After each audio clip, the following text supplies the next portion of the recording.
Sayyidina Yazid Bistami Rahmatullahi Ta'ala said that during a very cold night, my mother asked me to bring some water for her. And I went and I got the water. And by the time I'd come back, my mother had fallen asleep. But Yazid Bistami Rahmatullahi thought to himself that I don't want to wake my mother up. But what happens if my mother opens her eyes and she wants the water? So he had this conflict in his mind. What does he do? So he stood there all night with a glass of water in his hand. And it was a very cold night. And it says that when his mother eventually woke up and she saw her son in front of her, she said to him, "Beta, what are you doing? My son, what are you doing?" And he said, "Mother, you told me to bring some water. I'm here with this water." And it was so cold that when Sayyidina Yazid Bistami took the water out of his hand to give to his mother, the ice had stuck his finger to the glass. It was that cold. And so when the glass was taken away from his hand, it ripped the skin off his hand and blood started coming out of his fingers. She lifted her hands and said, "Ya Allah Azza wa Jal, I am pleased with my son.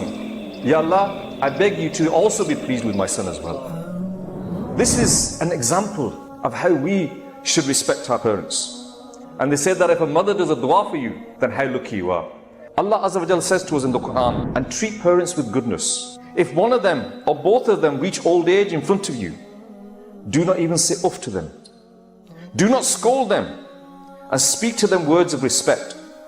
And spread for them the arm of humbleness with a soft heart, and request humbly, O my Lord, have mercy on them, just as they brought me up in my childhood." It is stated that the blessed ayah implies that your Lord Allah Azza wa Jal has commanded you to observe a righteous behavior towards your parents with extreme kindness, because the way your parents have done a great favor upon you, it is obligatory to treat them nicely in the same manner. When your parents become weak, when they lose their strength in their limbs, and live with you in the last stage of the sheer weakness as you were powerless with them in your childhood, then do not even say uff to them. Do not rebuke them. Talk to them gracefully and politely, and address them with great manners. Nowadays, when our parents ask us to do something, "I'm busy. Later." Think about how many times we disrespect our parents with these simple words. And then when our parents get old and get weak and they cannot do things for themselves, then we start complaining. "Why don't you do it for yourself? Can't you do it yourself? Do you not remember that time where you could not walk? When snot came out of your nose, who was it that cleaned that snot?